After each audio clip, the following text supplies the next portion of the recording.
नमस्कार, मी संदेश शिर्के, बातमीदार.com या वेब वृत्तवाहिनीमध्ये आपल्या सर्वांचं स्वागत। नजर टाकूयात शहरातल्या काही महत्त्वाच्या घडामोडींवर। मांडा टिटवाळामध्ये हिंदू नववर्षाचे उत्साहात स्वागत। नववर्षामध्ये स्वागत यात्रेचे आयोजन, नागरिकांचा उत्स्फूर्त प्रतिसाद।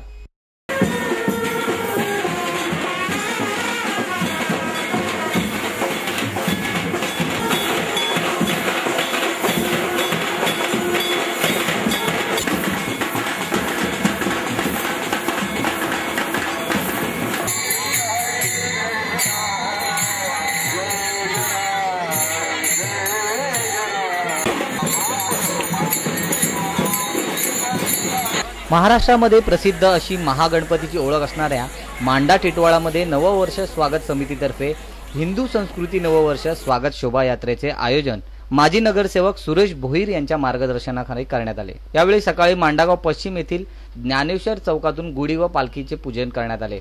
माजी नगरसेवक सुरेश भोईर यांच्या हस्ते पूजन करून नंतर स्वागत यात्रेला प्रारंभ करण्यात आला। या नववर्ष स्वागत शोभायात्रेत अनेक चित्ररथ आणि पारंपरिक वेशातील लहान मुले व महिला तसेच पुरुषांनी यात्रेची शोभा वाढवली। चौकात तसेच सोसायटीमध्ये नागरिक शोभायात्रेचे स्वागत पुष्प उधळीत करत होते। संत ज्ञानेश्वर मंदिरापासून सुरू करण्यात आलेल्या या शोभायात्रेचा समारोप मांडा टिटवाळा विद्या मंदिराच्या पटांगणात करण्यात आला। शालेय विद्यार्थ्यांनी देखील लेझिम पथक तसेच वेगवेगळे प्रबोधनात्मक संदेश असलेले फलक घेऊन स्वागत यात्रेची शोभा वाढवली। या स्वागत यात्रेला मांडा टिटवाळातील नागरिकांनी उत्स्फूर्त प्रतिसाद दिला। जितेंद्र कानडे, टिटवाळा।